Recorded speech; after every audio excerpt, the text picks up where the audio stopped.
Bismillahirrahmanirrahim. Assalamualaikum warahmatullahi wabarakatuh. Innal hamdalillah nahmaduhu wa nasta'inuhu wa nastaghfiruh wa na'udzu billahi min shururi anfusina wa min sayyiati a'malina may yahdihillahu fala mudhillalah wa may yudlilhu fala hadiyalah. Nasyhadu an la ilaha illallah wahdahu la syarikalah wa asyhadu anna Muhammadan abduhu wa rasuluh amma ba'du. Wa qala Allah ta'ala fil Qur'anil Karim a'udzu billahi minasy syaithanir rajim ya ayyuhalladzina amanu taqullaha haqqa tuqatih wa la tamutunna illa wa antum muslimun.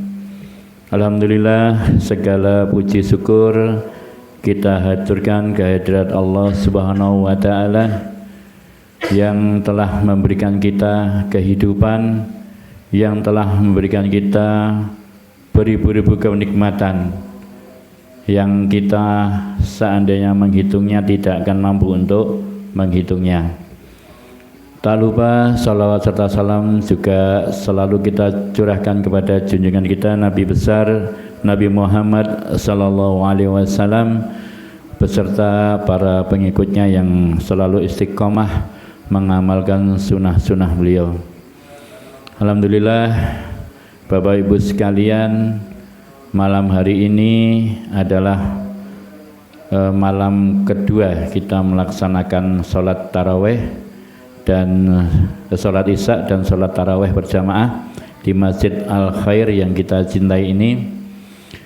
Dan kemarin Ustaz Zuhair sebagai pembina dari Masjid Al Khair sudah menyampaikan banyak hal, termasuk menyampaikan bahwa dulu tempat ini adalah tempat yang wingit dan sekarang alhamdulillah kita bisa merasakan perbedaannya, nggih. Ada satu bangunan yang walaupun kita untuk mendapatkan bangunan ini banyak sekali liku-likunya ya. Banyak sekali hal-hal yang kita hadapi. Awalnya kita hanya punya modal sedikit uang, tapi kita berkeinginan kuat untuk mempunyai sebuah masjid dan mempunyai sebuah tempat untuk pendidikan Quran bagi para generasi muda kita, bahkan kepada para yang sudah dewasa ataupun yang sudah lansia tetap kita bisa memfasilitasinya. Dan alhamdulillah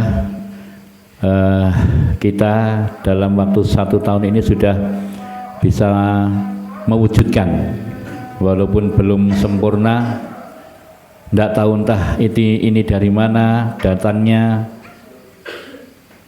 uang ataupun bahan bangunan sehingga kita bisa membangun sedemikian rupa ini. Juga saya ucapkan ahlan wa sahlan kepada bapak-bapak atau ibu-ibu lingkungan sekitar Masjid Al Khair yang sudah kerso rawuh di masjid ini. Monggo kita biasakan, kita bisa saling bersaudara ya. Kita bisa menjadi satu kesatuan karena kita tinggal di kampung ini di Kepolorejo ya. Ini satu tempat yang dulu ya, sebelum ada jalan tembus jalan Kali Gandong itu jadi jalan buntu di sini, tapi alhamdulillah sekarang sudah ada jalan dan sudah terbuka link untuk bisa lewat. Nah, ini alhamdulillah kita juga mendapatkan tempat atau tanah di sini dengan harga yang alhamdulillah bisa kita jangkau sehingga kita bisa membangun tempat ibadah ini. Monggo Bapak Ibu sekalian, lingkungan sekitar sini bisa rawuh sholat 5 waktu di sini. Untuk bulan Ramadan ini kita juga ada nggih, napa setiap sore nanti kita adakan buka bersama nggih, kita sediakan 50 porsi untuk buka bersama. Monggo dipun ajak saudaranya, kalau yang datang bapak-bapak ya istrinya diajak, kalau yang datang ibu-ibu ya suaminya diajak, anak-anaknya diajak, biar kita semakin kenal, semakin raket nggih, jadi tetangga. Bahkan kalau ada kegiatan-kegiatan di RT sini ataupun di lingkungan sini, monggo jangan sungkan-sungkan kita sebagai takmir masjid juga diundang ya, diajak bareng-bareng nggih, kita biar bisa napa menyatu. Karena persatuan ini, persatuan umat itu yang lebih kita utamakan. Bukan kita itu berdiri sendiri-sendiri, merasa kita itu pinter, merasa kita itu paling bagus. Nah, dari itu akan menimbulkan kesombongan sehingga tidak mau bergaul dengan lingkungan. Nah, ini bukan tujuan kami sebagai bagian dari umat Islam yang berada di lingkungan sini. Dan alhamdulillah ketika kami sudah mewujudkan tempat ini, kami berharap lingkungan juga bisa ikut meramaikannya. Kemudian juga saya akan menceritakan sedikit bagaimana kisah kita bisa mendapatkan tempat ini sampai kita bisa membangunnya. Awalnya dulu kita itu ada satu kelompok kecil kajian.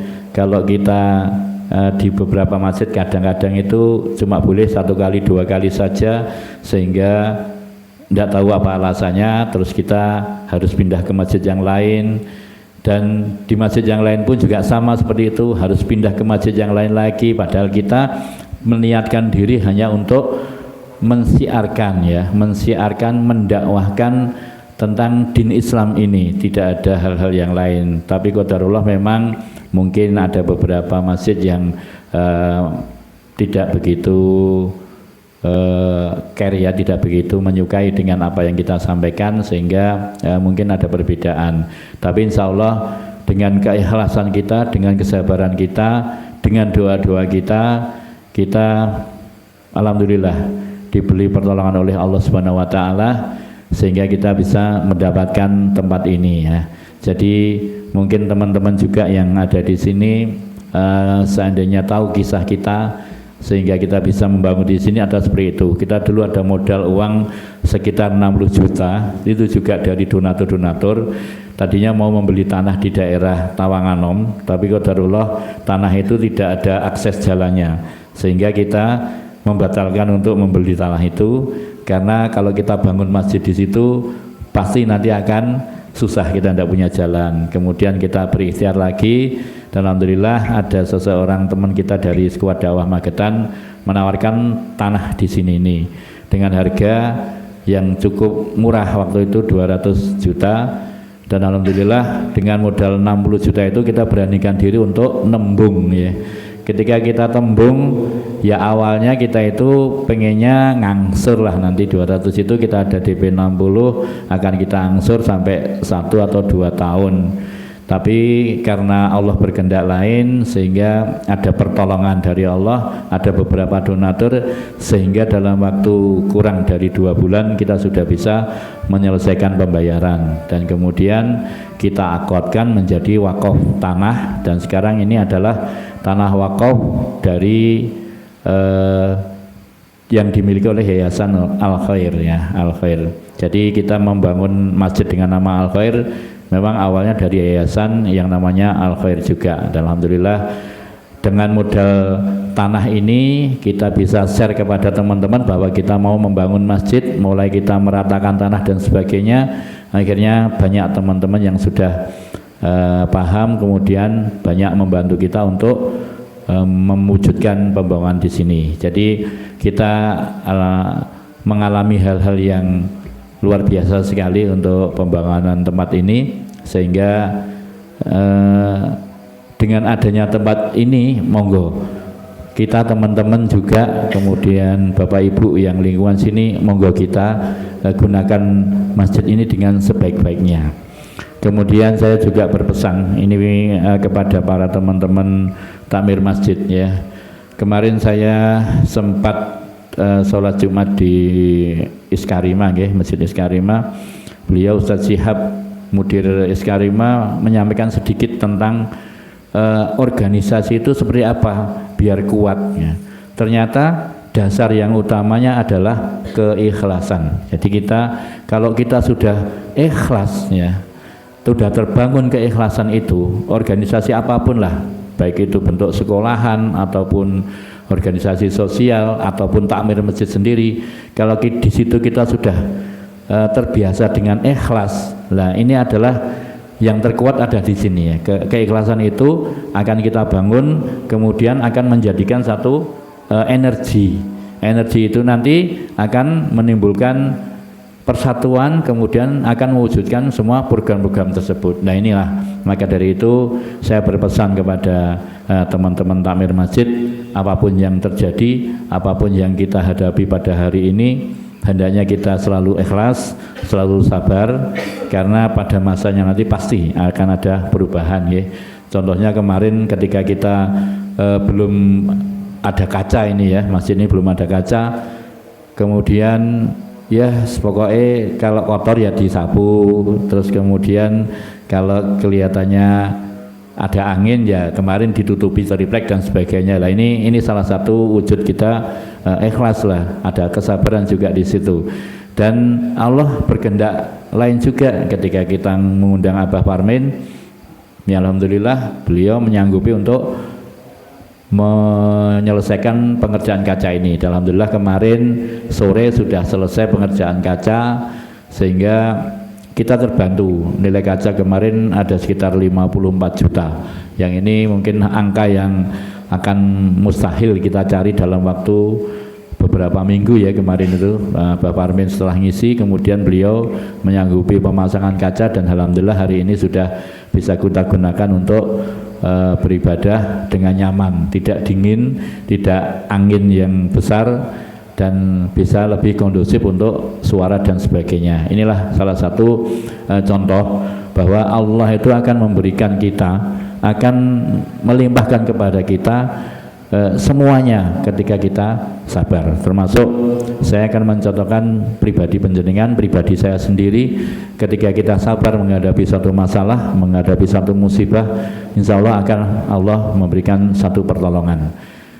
Contohnya ketika kita mungkin ada masalah dengan keuangan atau dengan saudara atau dengan teman dan sebagainya, mohonlah kepada Allah, mintalah kepada Allah, jangan kepada siapapun, bahkan jangan konsultasi dengan teman, saudara dan sebagainya. Itu mungkin akan nambah permasalahan karena mereka tidak bisa menyelesaikan, malah kadang-kadang memberi masalah yang baru. Kita mohon sama Allah, kita beribadah sama Allah. Setelah kita beribadah, kita serahkan semuanya pada Allah, apa keputusan Allah. Bahkan kalau saya pribadi kalau berdoa itu mintanya begini, ya Allah selesaikanlah urusan saya, misalkan saya punya urusan hutang, misalkan hutang saya dengan caramu. Jadi jangan dengan cara kita. Kalau dengan cara kita itu mungkin kita akan kecewa ya, karena keinginan kita mesti kalau punya utang pengen ngelunasi dengan uang. Tapi kalau dengan cara Allah mungkin beda. Misal Allah akan memberikan petunjuk kepada orang yang kita utangi, misalkan wes tak ikhlasi, misalkan seperti itu kan suatu keajaiban juga nggih. Atau mungkin ya ditunda sih gak apa-apa lah, setahun 2 tahun seperti itu misal.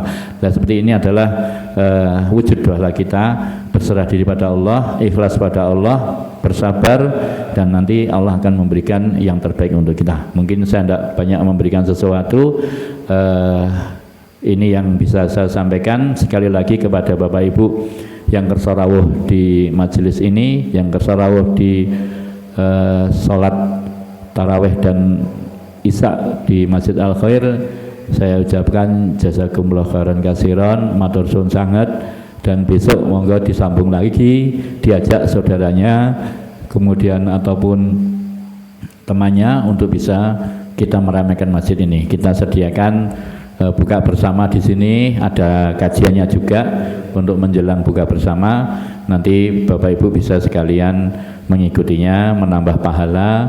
Juga kalau ingin berkontribusi, ingin menambah tambahan, Bu saya mau ikut takjil boleh enggak, misal seperti itu, monggo silahkan bisa mengambil bagian pahala, karena pahala dari orang yang memberikan makan atau minum kepada yang berpuasa, dia akan mendapatkan pahala yang semisal.